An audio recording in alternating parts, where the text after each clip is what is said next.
Hi friends, అందరూ బాగున్నారా? నేను బాగున్నానండి. మీరందరూ బాగుండాలని మనస్ఫూర్తిగా కోరుకుంటున్నాను. ఈరోజు వీడియో చూడండి. నేను కాళహస్తికి వెళ్ళాను. అక్కడ మా మా నాన్న పుట్టినూరండి కాళహస్తి. మాకు అక్కడ బంధువులు ఉన్నారు. అలాగే కాళహస్తి గుడి కాడి పల్లెటూరు పక్కన ఆ పల్లెటూరుకి వెళ్ళిపోయాము. చూడండి, అక్కడ చూడండి పుచ్చ తోట వేశారు అక్కడ. అంటే ఇది మాదైతే కాదు, వేరే వాళ్ళది.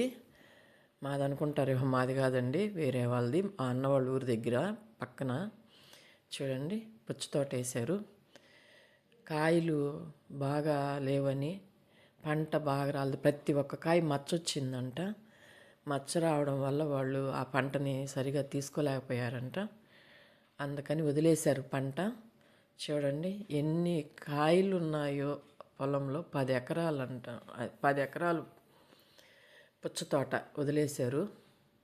చూడండి ఎంత నష్టమో చూడండి రైతుకి. వాళ్ళు అంత బాధపడ్డారంటే అంత బాధపడ్డారు. ఏంది ఇలా వదిలేశారు, ఇట్లా ఉన్నాయి ఏంది అని అడిగాము. అడిగితే అక్కడ ఒక ఆయన ఉన్నాడు.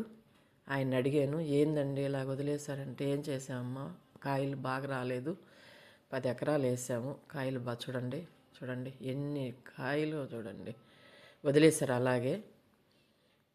అవి ఏం చేసుకోలేరంట, ఇంకా ఆ కొనను కూడా కొనరు ఎవరు, అందుకని వదిలేసామమ్మా అన్నారు. చూడండి ఇంకా అలాగుంటే ఇంకా రైతులు మందులు తాగుతున్నారు, చచ్చిపోతున్నారంటే చచ్చిపోక ఏం చేస్తారు వాళ్ళు. చూడండి మందు తాగి చచ్చిపోతున్నారంటే, రైతులు మందులు తాగారు చచ్చిపోయారు అంటుంటారు, వింటుంటాం కదా. ఇలా జరిగితే ఇంక రైతు మందు తాగక ఏం చేస్తారు, వాళ్ళకి ఏం ఆదాయం ఉంది.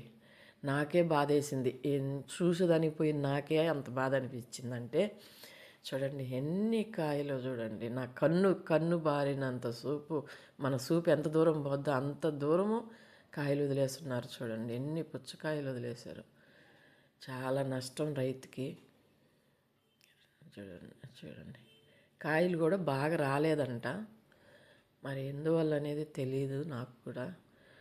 వాళ్ళు వదిలేశారు. చూడండి ఎన్ని కాయలు, అసలు చూసినంతసేపు చూస్తూనే ఉన్నాను నేను. ఇంట్లా వీళ్ళు చూడండి. వీళ్ళ వీడియో నచ్చినట్టయితే లైక్ చేయండి, షేర్ చేయండి, సబ్స్క్రైబ్ చేయండి. ఉంటానండి.